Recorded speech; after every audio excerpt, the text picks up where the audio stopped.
Olá, vamos falar sobre Espiritismo? Eu sou Débora Rabelo, aqui dos Amigos de Nosso Lar. Trago a você, neste momento, a continuidade do nosso estudo da obra O Consolador, Francisco Cândido Xavier, pelo Espírito Emmanuel. Vamos agora, então, às questões 147 a 156, certo? Vamos lá, a nossa leitura e reflexão. Proporciona à morte mudanças inesperadas e certas modificações rápidas, como será de desejar? Resposta: a morte não prodigaliza estados miraculosos para nossa consciência. Desencarnar é mudar de plano, como alguém que se transferisse de uma cidade para outra, aí no mundo, sem que o fato lhe altere as enfermidades ou as virtudes com a simples modificação dos aspectos exteriores. Importa observar apenas a ampliação desses aspectos, comparando-se o plano terrestre com a esfera de ação dos desencarnados. Imaginai um homem que passa de sua aldeia para uma metrópole moderna. Como se haverá na hipótese de não se encontrar devidamente preparado em face dos imperativos da sua nova vida? A comparação é pobre, mas serve para esclarecer que a morte não é um salto dentro da natureza. A alma prosseguirá na sua carreira evolutiva sem milagres prodigiosos. Os dois planos, visível e invisível, se interpenetram no mundo, e, se a criatura humana é incapaz de perceber o plano da vida imaterial, é que o seu sensório está habilitado somente a certas percepções, sem que lhe seja possível, por enquanto, ultrapassar a janela estreita dos 5 sentidos. Então, desencarnar é simplesmente deixar este corpo físico aqui, na Terra, perecendo e ser absorvido depois pelo próprio planeta aonde eu estive. Então, a minha alma retorna, o meu espírito retorna ao plano espiritual para continuar o seu desenvolvimento da mesma forma como eu estava agindo na Terra, me afinizando com pontos positivos ou negativos, dependendo do que eu estou vibrando, certo? Questão 148. O que espera o homem desencarnado diretamente nos primeiros tempos da vida de além-túmulo? Resposta: a alma desencarnada procura naturalmente as atividades que lhe eram prediletas nos círculos da vida material, obedecendo aos laços afins, tal qual se verifica nas sociedades do vosso mundo. As vossas cidades não se encontram repletas de associações, de grêmios, de classes inteiras que se reúnem e se sindicalizam para determinados fins, conjugando idênticos interesses de vários indivíduos? Aí não se abraçam os agiotas, os políticos, os comerciantes, os sacerdotes, objetivando cada grupo a defesa dos seus interesses próprios?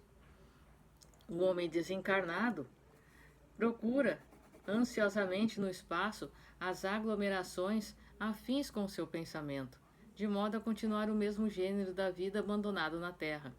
Mas, tratando-se de criaturas apaixonadas e viciosas, a sua mente encontrará as obsessões de materialidade, quais as do dinheiro, do álcool, etc. Obsessões que se tornam o seu martírio moral de cada hora nas esferas mais próximas da Terra. Daí a necessidade de encararmos todas as nossas atividades no mundo com a tarefa de preparação para a vida espiritual, sendo indispensável a nossa felicidade, além do sepulcro, que tenhamos um coração puro. Então nós sabemos, desde já, que aquilo que cultivamos no nosso pensamento, nós iremos nos afinizar também depois do nosso desencarne. A diferença é o corpo físico, e não haverá barreiras ao espírito que irá diretamente às zonas aonde são cultivadas as mesmas afinidades, positivas ou negativas, nos círculos da dor ou da alegria. Somos nós quem iremos determinar pela nossa vigilância ou pela falta dela, certo? Questão 149. Logo após a morte, o homem se desprende do invólucro material. Pode sentir a companhia dos entes amados que o precederam no além-túmulo? Resposta: se a sua existência terrestre foi o apostolado do trabalho e do amor a Deus, a transição do plano terrestre para a esfera espiritual será sempre suave. Nessas condições, poderá encontrar imediatamente aqueles que foram objeto de sua afeição no mundo, na hipótese de se encontrarem no mesmo nível de evolução. Uma felicidade doce e uma alegria perene estabelecesse-se nesses corações amigos e afetuosos, depois das amarguras da separação e da prolongada ausência. Entretanto, aqueles que se desprendem da terra, saturados de obsessões pelas posses efêmeras do mundo e tocados pela sombra das revoltas incompreensíveis, não encontram tão depressa os entes queridos que os antecederam na sepultura.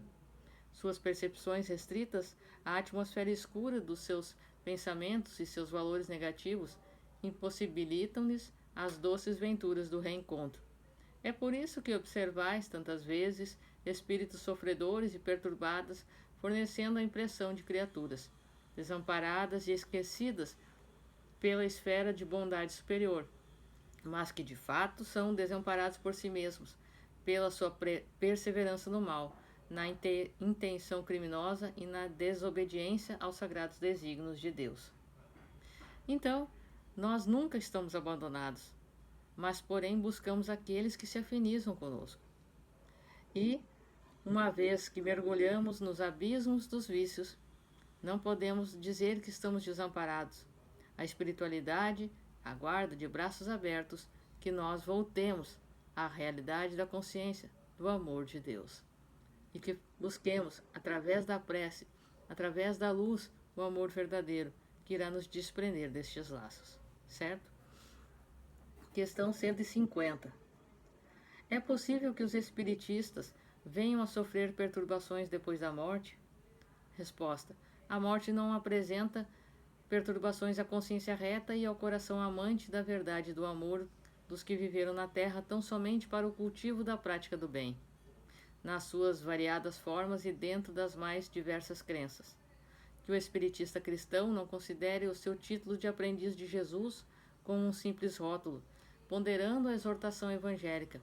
Muito se pedirá de quem muito recebeu, preparando-se nos conhecimentos e nas obras do bem, dentro das experiências do mundo, para a sua vida futura, quando a noite do túmulo houver descerrado aos seus olhos espirituais a sua visão da verdade, em marcha para as realizações da vida imortal.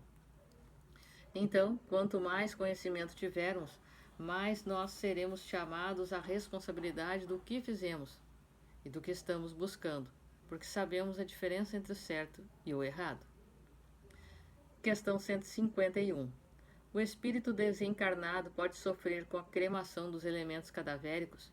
Resposta.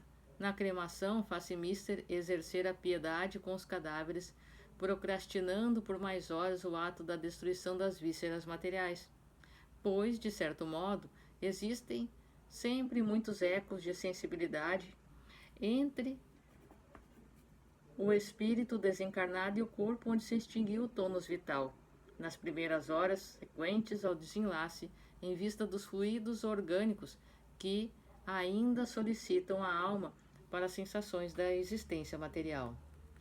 Cada caso é um caso, porém nem todos se percebem que já desencarnaram vista a sua materialidade, o seu pensamento ainda voltado a este mundo, e podem ter a noção e a percepção de que estão ali juntos e, melhor dizendo, de que por conta desta afinidade, desta materialidade no seu sentimento, ainda sentirem as vibrações que o corpo sente e, portanto, as mesmas dores. Certo? Questão 152. A morte violenta proporciona aos desencarnados sensações diversas da chamada morte natural? Resposta. A desencarnação por acidentes, os casos fulminantes de desprendimento, proporcionam sensações muito dolorosas à alma desencarnada, em vista da situação de surpresa ante os acontecimentos supremos e irremediáveis. Quase sempre, em tais circunstâncias, a criatura não se encontra devidamente preparada e o imprevisto da situação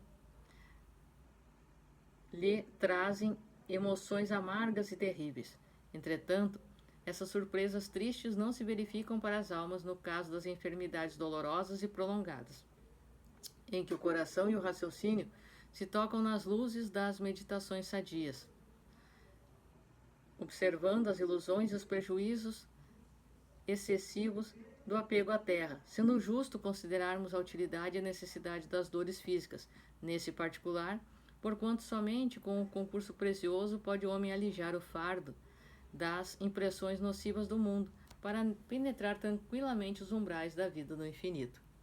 Não é porque alguém teve uma morte violenta aqui na Terra que não está amparada, que não está sendo auxiliada pela espiritualidade e, portanto, protegida de todos os empecilhos que a possam impedir que ela retorne de uma maneira mais tranquila ao plano espiritual. Certo? Questão 153. Se a hora da morte não houver chegado, poderá o homem perecer sob os perigos que o ameaçam? Resposta.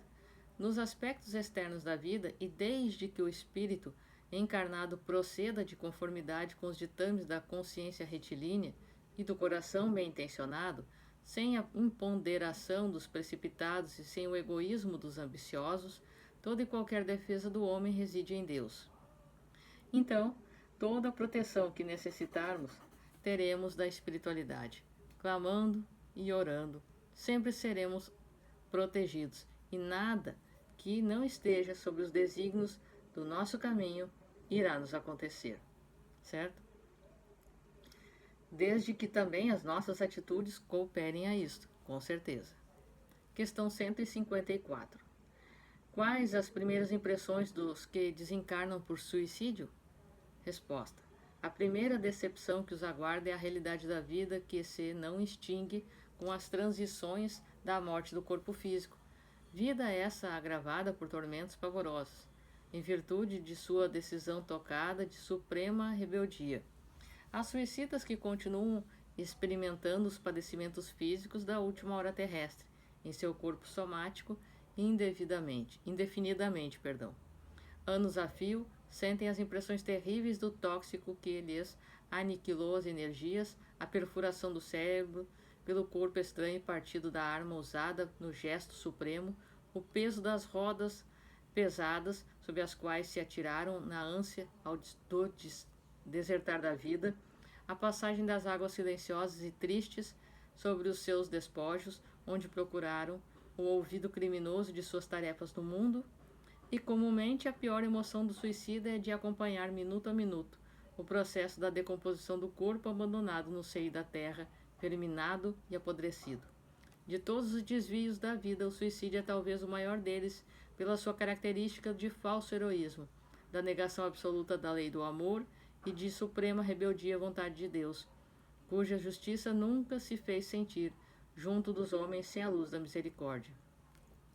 Nenhum suicídio é visto pela espiritualidade com bons olhos e por Deus. Nenhum de nós tem o direito de abreviar a sua existência terrena por livre e espontânea escolha e mesmo de forma involuntária, pelo descuido com o nosso corpo físico e com a nossa saúde, entre outras questões. Iremos responder por isto, para nos ajustar novamente às leis divinas. 155. O receio da morte revela falta de evolução espiritual? Resposta. Nesse sentido, não podemos generalizar semelhante definição. No que se refere a esses receios, somos obrigados a reconhecer muitas vezes as razões aduzidas pelo amor, sempre sublime na sua manifestação espiritual. Todavia, não é justo que o crente sincero se encha de pavores ante a ideia de sua passagem para o plano invisível aos olhos humanos, sendo oportuno o conselho de uma preparação permanente do homem para a vida nova que a morte lhe apresentará. 156. Os espíritos, logo após a sua desencarnação, ficam satisfeitos pela possibilidade de se comunicarem conosco? Resposta. De um modo geral, muito reduzido é o número de criaturas humanas que se preparam para as emoções da morte, no desenvolvimento dos seus trabalhos comuns na Terra. Frequentemente, as meditações da enfermidade não bastam para a situação de perfeita tranquilidade nos primeiros tempos do além-túmulo. Eis o motivo por que tão salutares se fazem as vossas reuniões de estudo e de evangelização. às quais concorre grande número de nossos irmãos, ansiosos por uma palavra da terra, porquanto as impressões que trazem do mundo não lhes permitem a percepção dos mentores elevados das mais altas tarefas espirituais. Portanto, estudemos, nos preparemos muito, a fim de auxiliarmos os que estão na espiritualidade, de sermos auxiliados pelos que lá estão, aqui na Terra, para desempenharmos as atividades que somos chamados e as que devemos, para continuação livre e exata das nossas trajetórias terrenas, com muito amor, com muita paz e com muito carinho, certo? Eu sou Débora Rabelo, um forte abraço para você. No próximo vídeo estaremos estudando da questão 157 a 166. Um forte abraço para você, que os bons espíritos nos guiem, Jesus nos abençoe e até a próxima.